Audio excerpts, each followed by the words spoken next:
Candlekeep Mysteries. We're continuing on. What is up, everybody? Welcome to the Geek Pantheon. I am Eric, and last time we talked about Shimshine's bedtime rhyme, and now it's time for The Price of Beauty.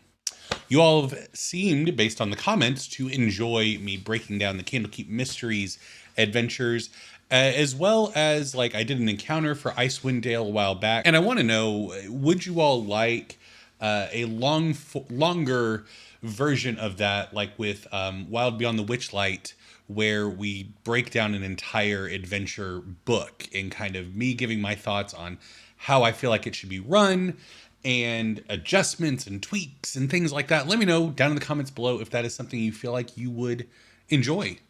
And if so, maybe we'll do it. I know it's been a minute since the last one, but I'm excited to get back into the 5th level adventure, Price of Beauty by Mark Hulmes. And it's a good adventure. I enjoy it. It was edited by Scott Fitzgerald Gray, and just didn't want to leave that out. I haven't been doing a great job of name dropping the authors in these videos, and I wanted to remedy that. So, Price of Beauty. What is the Price of Beauty as an adventure?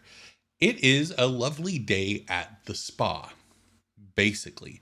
So you have a book with a mirror set into the cover, and as the adventure is presented, the party is basically asked to look after a dwarf who has gone missing. Search for a dwarf that's gone missing, not look after a dwarf. And basically, the party is told that the dwarf's spirits were getting better after he had discovered the book, The Price of Beauty, and now he's gone missing, and they need to figure out where he's gone.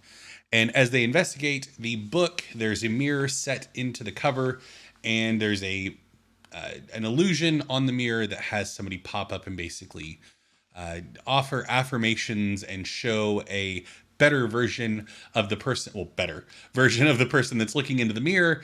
And then at that point, if they're still not satisfied, a portal opens up that allows them to go to this temple, and you have some lovely spa treatments, but there's more going on underneath the surface.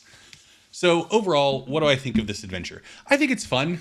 I think that it is a good setup for a campaign, or a good thing to insert into a campaign. I don't really love it as a one-shot, honestly, because there's a lot of stuff going on.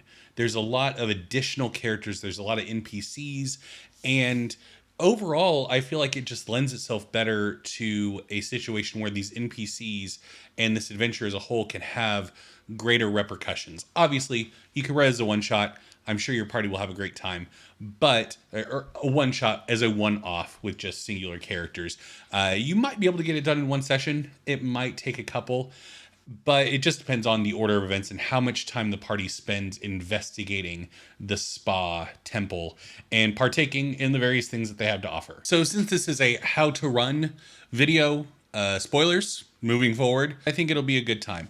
It's definitely going to have a different tone than a lot of adventures because it's set in a temple that has now become a spa where you can get a massage and a shave and have somebody paint a lovely portrait of you that is magical and actually, spoilers. So if you don't want to deal with spoilers, just know I enjoyed it. I enjoyed reading it. I think it would be a blast to play, and go away. Now, spoiler time.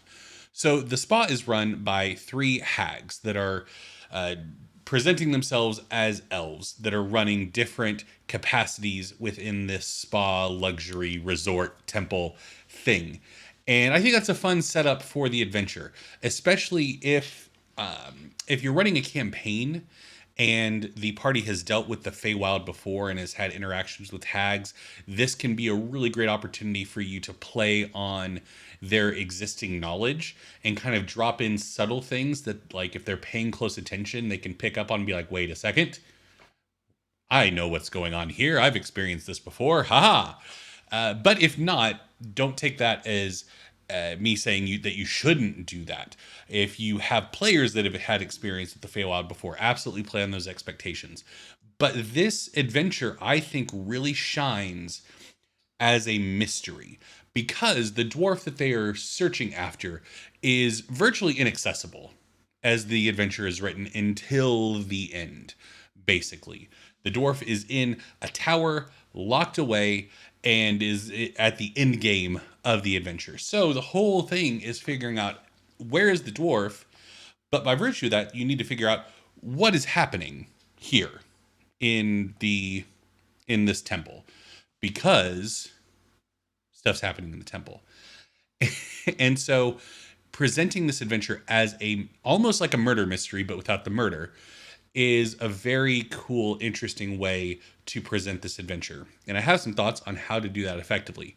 One big note starting off is, early on in the adventure, you're given some existing victims of the hags. So basically, for those of you that haven't read it and you're watching this video to get a sense of the adventure and whether or not you would like it, the hags paint portraits of people that come to this temple, but they paint them in kind of their idealized self.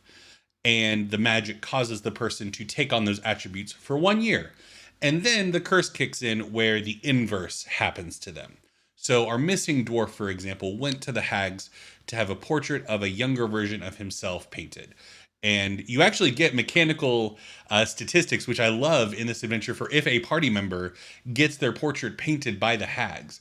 So this could be a really long play. If you want to insert this into your campaign and remove the missing dwarf aspect, or have that be like the initial thing and just tweak it to where the dwarf can be found, but you have a party member get their portrait done by the hags, and then a year later the curse kicks in and they have to go back, that would be super cool. I would love that.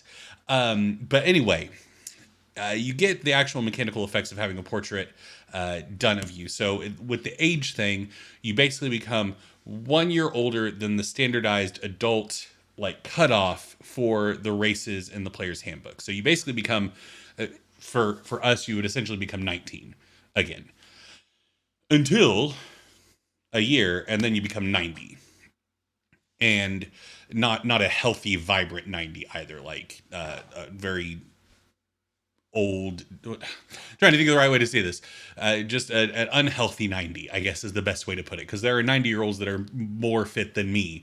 So not saying that 90 is bad, moving on. But there's a lot of different things that you can do. And so you have these victims that exist, like the dwarf, that have come in. And you have Glitter, who is a tiefling who came to the hags because he is a very affluent member of the Waterdeep Jewelers Guild, and he thought being a couple inches taller would make him better in his business dealings. After the painting was done, realized, I don't really like this, and you can renounce the gift, which then speeds up the curse, and the curse basically kicks in as soon as you renounce the gift. And he became a kobold, was like the inverse, like not just a short tiefling, a kobold. And so Glitter is stuck here. The reason I'm bringing Glitter up is because, like, Glitter's reward, and this is what I'm talking about when I say this suits itself really well to a campaign. Glitter's reward is that if the characters help him, then they'll have a powerful ally in Waterdeep. And they'll receive 500 gold pieces and gems once he gets back to the city. That is very much a reward for a campaign and not a one-shot.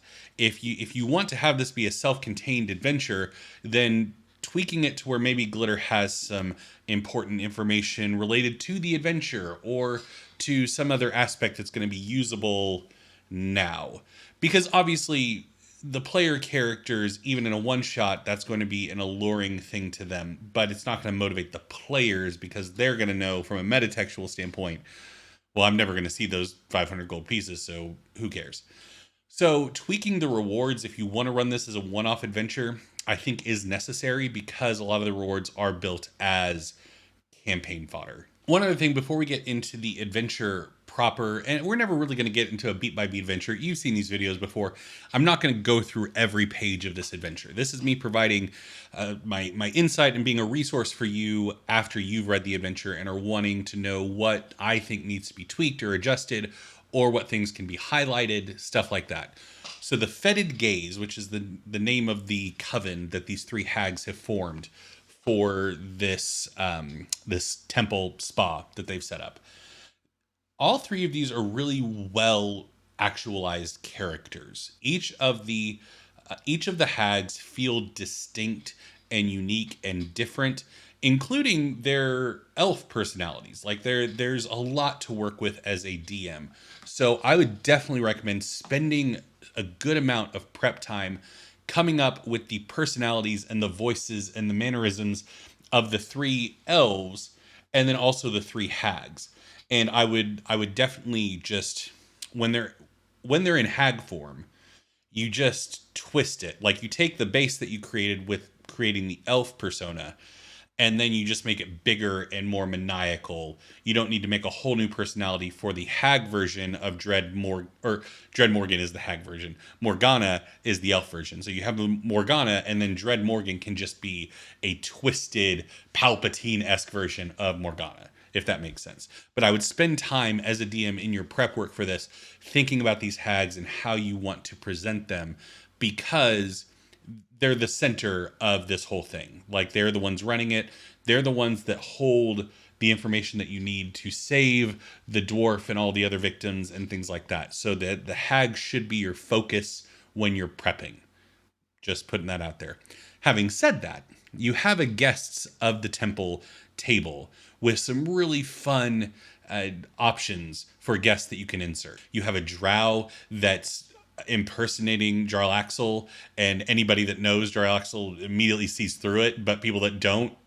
You have a married couple that is like in the middle of, like, they're having a terrible time and they're just fighting constantly, and one of them wants to go home and one of them wants to say, I'm telling you, if you're a new DM, if you're an old DM, you probably know this, but if you're a new DM, I'm telling you, one of your party members, if not all your party members, are going to become obsessed with one of these guests and want to see their story through to a conclusion. And you need to be prepared for that. Just spend some time with this guest at the temple table and think about, okay, you have the entry point of all of these guests and in their interaction with the characters. What's the conclusion look like? Just in case. You don't need to plot out a whole thing, because there's every chance that it's not going to land.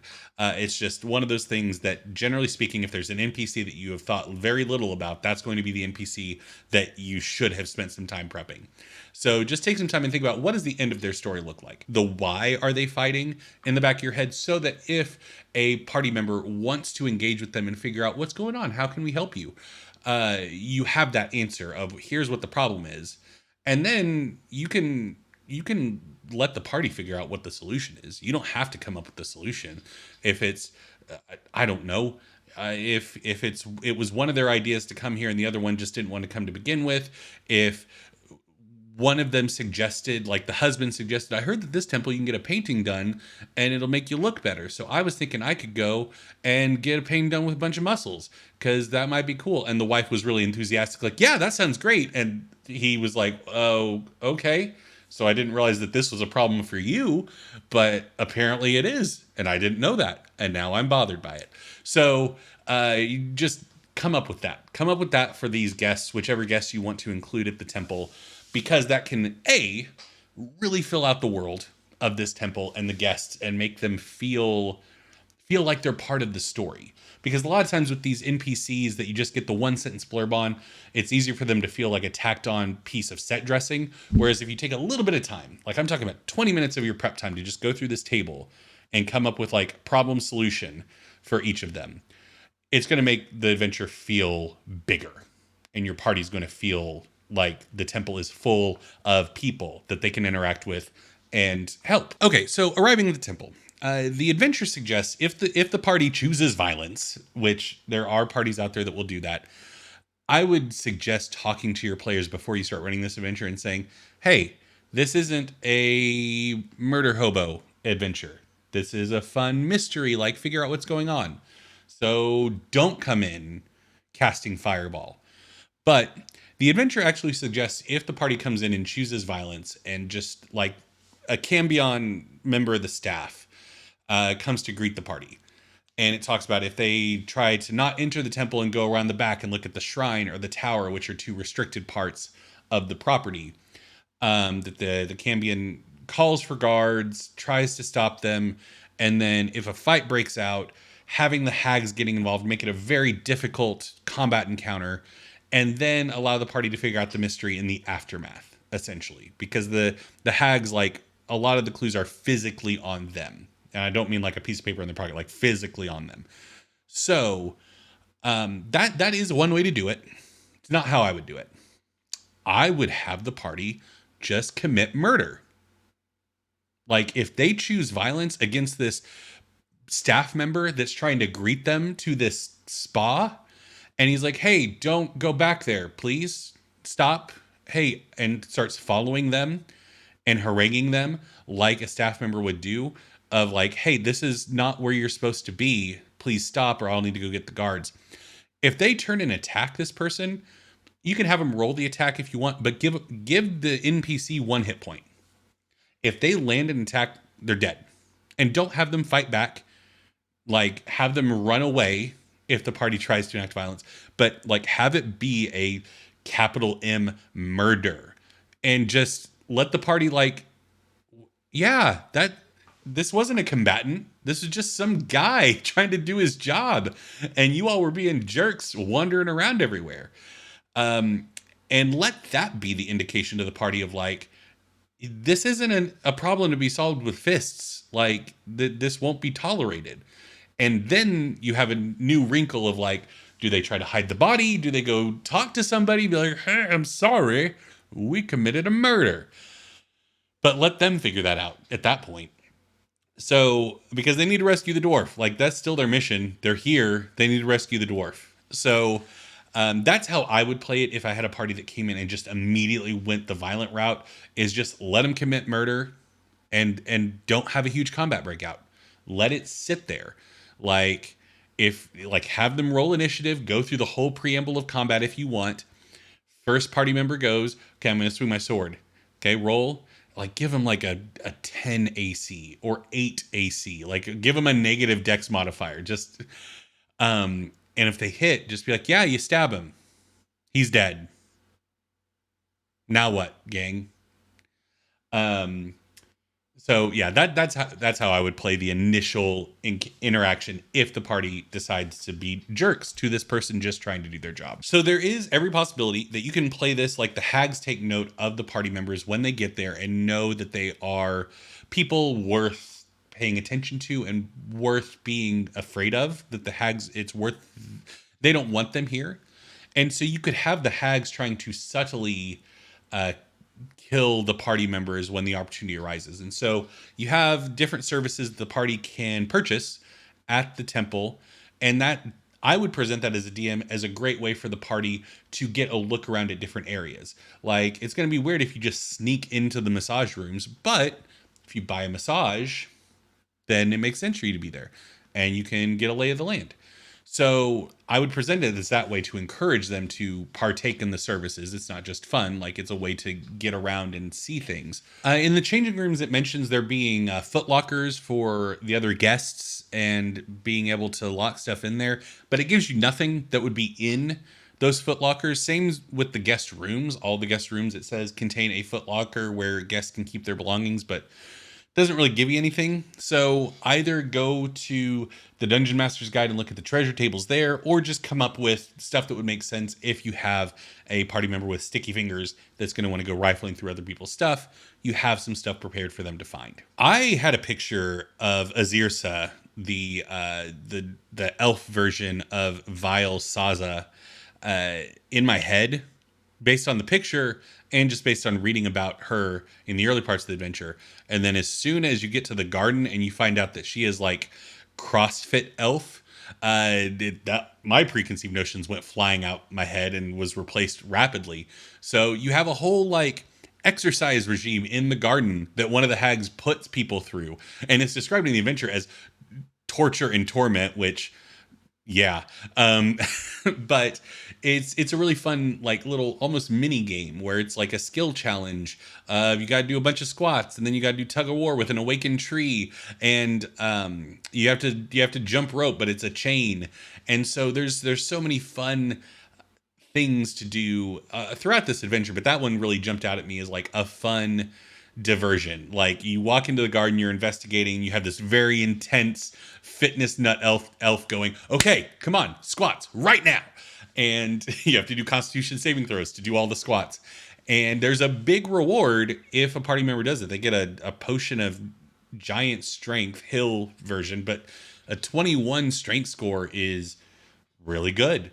And so it's definitely worth it to go through this and do it. Obviously, the party members won't know, but you can have her very much allude like, it is worth your time to do this. I'll give you something great. And there's only one up for grabs, though. So if all the party does it, whoever fails the least amount of checks gets the prize. So yeah, super fun. Really enjoyed the garden scene. Okay, the hot spring. The hot spring is a great Medusa failsafe. There's a Medusa in the adventure. And the hot spring grants greater restoration, and you get to pick one aspect of the spell that gets bestowed, and one of them is curing petrification. So if the encounter with the Medusa goes wrong, you can take the party member back to the hot spring, dunk them, and they'll be good. So I appreciate that being included in the adventure. Additionally, you meet a Naiada named Serena. It's like a water dryad, basically. And she knows a lot about what's going on. She knows that the elves are hags. She knows that there was an elf that used to run this temple that has disappeared 10 years ago, and she's still sad about that. And she has blessed the hot spring to where if the hags or any of their minions try to get into it, it basically acts like acid and burns them. And she is an NPC that could very much pull the rug out from under the mystery if presented in the wrong way. And I know it's all subjective and like, but I'm going to say the wrong way. Because when you have an NPC that is good aligned, come to the party and is presenting themselves in very much a level-headed, earnest, honest way, generally speaking, party members are going to trust this information, especially if it's an info dump of like, okay, the elves that you've been seeing around, the three elves that run this place, they're actually hags. And that's why everything feels weird about this place. Party members are going to buy into that. And your mystery is gone. And then it becomes a very straightforward adventure. The better way to do it, in my opinion, make Serena hyper paranoid. Make, as soon as the party enters the hot spring, her questioning them intensely and like almost accusatory. So that then when she says, well, the elves are not what they seem. The elves are evil. They're evil. Presented in a way to where it can be conceived as fallible. And the party could think this is just a person who is way too intense. Because you can present it as, my friend who was an elf used to run this temple. And then these three other elves show up and she disappears. And those other elves are evil because my friend is gone. And it's like, whoa, maybe your friend just left. Like, maybe they're like, what? So very much strive to have NPCs that have a lot of knowledge about what's going on present themselves in an untrustworthy manner. Because once you have, there are like 3 NPCs that have like big chunks of information regarding the mystery. Once the party has all 3 of those chunks, regardless of who's giving them the information, the pieces are going to start to fall into place. But you want to present these things in the adventure in a way to where they need to get all 3 before they really buy in, at least in my opinion. That's what makes it a good mystery adventure, is if it's like, okay, I know that the people giving us this information seem off, but Auntie Greenbones, which is one of the elf hags, is running the kitchens, and she puts putrid ingredients and even poisons into her food to mess with the guests. And she tells people when they complain about her food, like making them feel terrible, like my stomach hurts or I got a headache or I've been puking, she says those are just the toxins exiting your body. It's fine. I don't know if Mark Humes has had some experiences with pseudo nutrition crap in the past. I have, and all I have to say with this little bit of lore, well done, Mark. I loved it. That's hilarious to me, and also very sad. Moving on. Okay, additionally, Ilmar, who is a spy in the tower looking for his elf friend who has disappeared, and Glitter, who is one of the victims of the hags, who has returned to the tower to try and get fixed. They are the other 2 that have big info dump information. And so presenting Ilmar as a friend of this person who went missing, who is desperate to find any kind of answer. And so if you have Ilmar present evidence that is highly circumstantial and just like yeah, you could look at it from this angle and sure, that seems like the elves are evil and did something terrible to your friend, but that's certainly not concrete evidence. And same with glitter. If you have glitter present as this maniacal kobold that like is there's a conspiracy, and I used to be a tiefling. I was a tiefling before I came here, and now I'm a kobold and I'm stuck here and I need your help because the elves are actually hags. It's like, okay, buddy, calm down. So if you have these three characters presenting the information in an unreliable way, it will create a situation where once they've talked to all three of them, the party will be like, okay, there's too much to ignore at this point. But before that point, be like, yeah, yeah, mm-hmm, sure. Okay, let's talk about the Medusa encounter. Silvari, the elf that used to run the place, was turned via a painting into a Medusa by the hags. And now she is stuck in the shrine on the property, one of the forbidden areas. And she's in a room full of mirrors because the hags hoped that she would look in a mirror and petrify herself, but she broke all of them before she could do that. And the adventure goes to great pains to set it up to where when the party members come down there, they can present their case to why they're not agents of the hags coming to finish the job, and then do a check to get on Silvari's side. And that if it goes that way, great. But it could also go very poorly because party members, when they see a Medusa, gonna attack. Because also the Medusa, as written, is fearful of the party members. She thinks that they have come to attack her, so she is going to attack. And this can create a situation where the end of the adventure is very unsatisfying because the party kills this Medusa and then finds out the truth later if they haven't talked to the right people. They find out later, oh, that was a nice elf lady that used to run this temple and now she's dead. That can be very unsatisfying. For some games, that's how you want to run it. Your players are going to like enjoy. That's going to be part and parcel for what they expect. They didn't have all the information. They went in too brash. They killed this creature without thinking about it. We messed up. We have to deal with those consequences. If that's your table, ignore this next section. But if it's not your table, then do some things to either try to get information to the party if it seems like they are hell-bent on going to the shrine. Like first, before they do anything else, they want to go to the shrine. Because it does describe that as you walk by it with a high enough perception check, you can hear crying and moaning coming from the shrine. So there's something in there. So if that's the case, then I would have either some guards or something to deter them from that action, or have them run into Ilmar, the spy that is looking for his elf friend, and the Medusa is his friend, and have Ilmar present the information in a trustworthy manner then, before they get into the shrine. That way, when they go down, they're like, ah, yes, we have been told of you. Here's a persuasion check. We cool.